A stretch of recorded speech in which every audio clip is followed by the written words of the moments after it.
যদি কেউ সফলতা চায়, উপস্থিত আজকের জনতার মধ্যে যদি আমি সহ জান্নাতে যদি যেতে চাই, যদি চাই নিজের সুবহানাল্লাহ বলাটা আল্লাহ কবুল করুক, আলহামদুলিল্লাহ বলাটা আল্লাহ কবুল করুক, আল্লাহু আকবার বলাটা আল্লাহ কবুল করুক, সালাম দেওয়াটা আল্লাহ কবুল করুক, সালাত আদায় করাটা আল্লাহ কবুল করুক, যদি কেউ চায় তার সমস্ত ভালো কাজ আল্লাহ কবুল করুক, তাহলে তাকে সূরাতুল হাশরের এই আয়াতের কাছে ফিরে আসতেই হবে, যেখানে আল্লাহ তাআলা বলছেন ওয়ামা আতাকুমুর রাসূল, রাসূল যা দিয়েছে ফাখুযুহু, তোমরা তা গ্রহণ করো।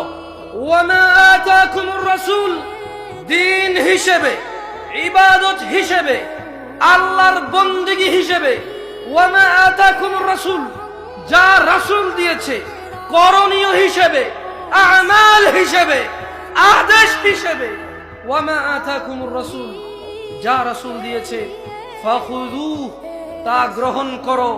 ওয়ামা নাহাকুম আনহু, রাসূল যা থেকে নিষেধ করেছে ফান্তাহু, তা বর্জন করো। তাই কোনো ইবাদত, কোনো জিকির, কোনো আযকার, কোনো আমাল, কোনো ইবাদত, কোনো বন্দেগী, কোনো নেকি করতে হলে রাসূল দিতে হবে, ওখান থেকে নিতে হবে সাল্লাল্লাহু আলাইহি ওয়াসাল্লাম। আল্লাহ আমাদেরকে বুঝার তৌফিক দান করুন। আমি জানি না লক্ষ্মীকুলার মানুষরা আল্লাহর নবী সাল্লাল্লাহু আলাইহি ওয়াসাল্লামের ওহীকে কিভাবে দেখে, কিন্তু আমি আপনাকে একটা হাদিস পড়ে শোনাইতে পারি, যা মুসান্নাফ ইবনে আবি শাইবা ওখানে উল্লেখ হয়েছে, এছাড়া আরো বেশ কয়েকটা কিতাবে উল্লেখ হয়েছে।